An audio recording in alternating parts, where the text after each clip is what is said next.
fateful day the Nazis invaded the Netherlands. Without warning or the slightest provocation, they unleashed upon their innocent neighbor the full terror and fury of a devastating blitzkrieg. The force of the Luftwaffe was revealed to a shocked country. A purposeful army floated relentlessly down from the skies to penetrate hard-held lines of defense. Swiftly, they paralyzed communications and destroyed transportation. There was no stopping this ravaging horde. And when negotiations for surrender had already been concluded, Rotterdam Center was blown to bits, systematically, completely, shamelessly.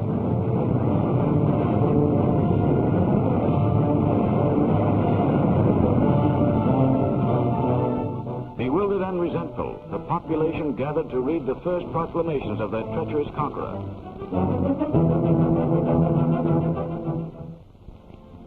While their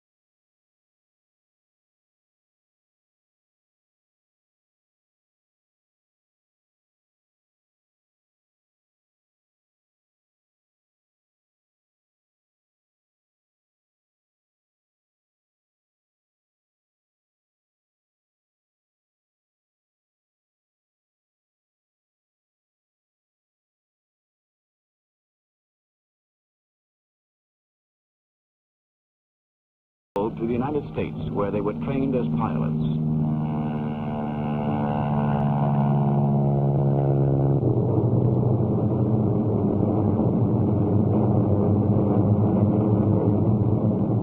And some of them returned to their homeland to bomb plants being used by the Germans for the manufacture of war materials.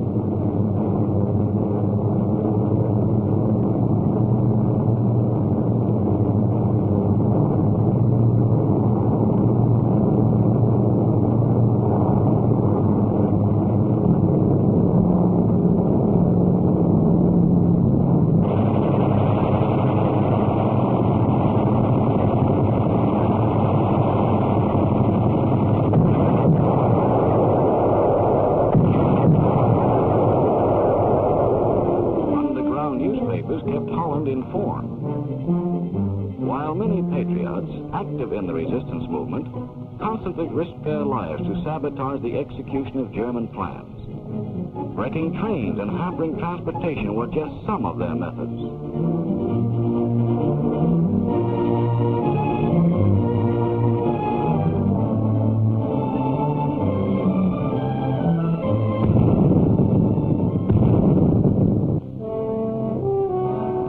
Toilers who through the years had witnessed the tedious reclaiming of their land had to stand by and watch the Germans breach their dikes and inundate the land.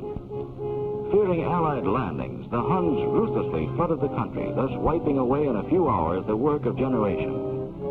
But ever resistant and hopeful, the Dutch never despaired.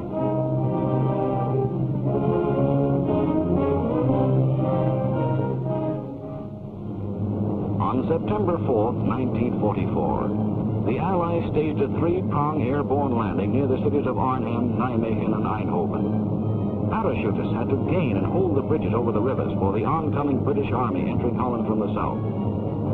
Across the skies of Western Europe, a message of strength and hope was written by these soldiers of the skies. These airborne liberators of the southern provinces of the Netherlands were greeted and assisted by enthusiastic Dutch underground forces, who had waited so long for Holland's D-Day.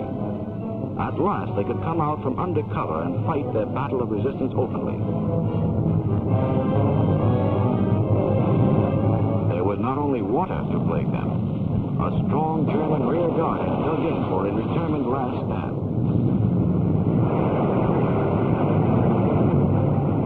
The hour before freedom was not an enviable one.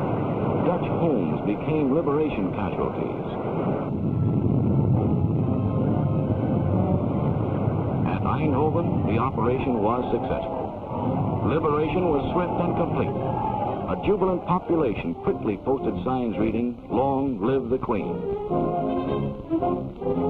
And no time was wasted in rounding up the few Dutch collaborationists.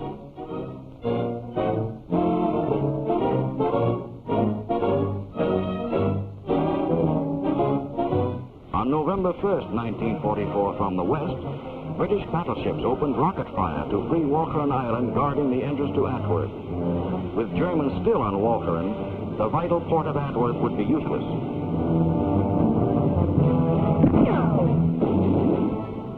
Royal Marines stormed the towns. Solid German defenses had to be overcome inch by inch. Every yard gained and many a man lost, but their efforts resulted in final victory.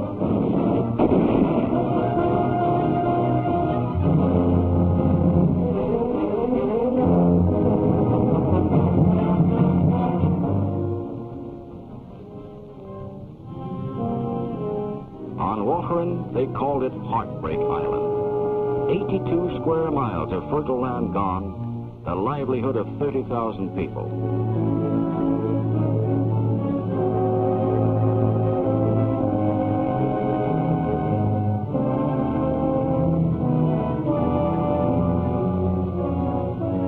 An unforeseen moving day was thrust upon the people.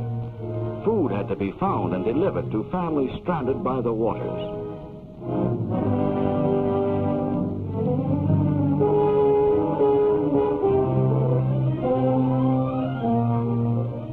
Those who remained on the island had to invent new methods of transportation.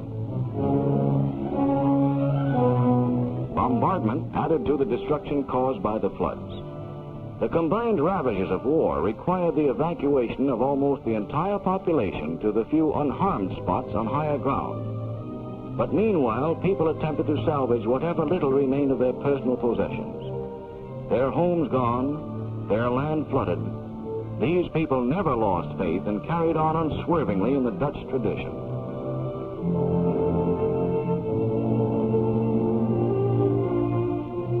Some were housed in this church, where they ungrudgingly set up community housekeeping.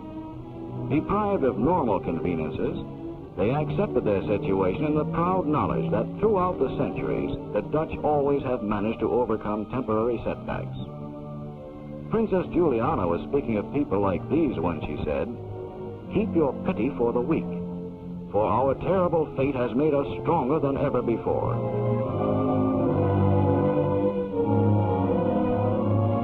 It was a heartwarming occasion when Queen Wilhelmina was able to make her first visit to Holland, in the liberated southern part of her country.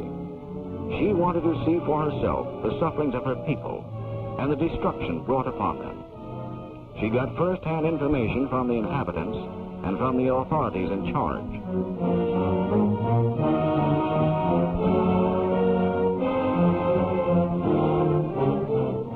And wherever she went, she received a spontaneous ovation. In Middelburg, she saw the remains of the famous Gothic town hall, which was destroyed during the German invasion.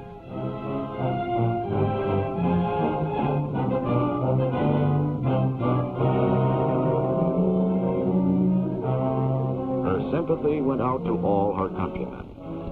She thought of the starving population of the largest cities, which were then still occupied by the Germans. And she remembered those hundreds of thousands of loyal Hollanders who were torn from their families and deported to Germany for forced labor. She could not forget the thousands of Dutchmen who were dying in German concentration camps.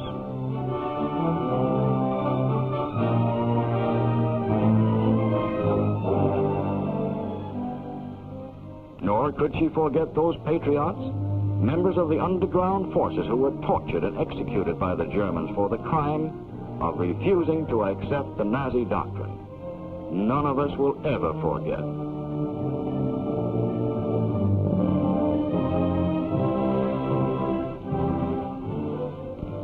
More clearly than ever, she realized the plight of Holland and the gigantic task of reconstruction which lay ahead.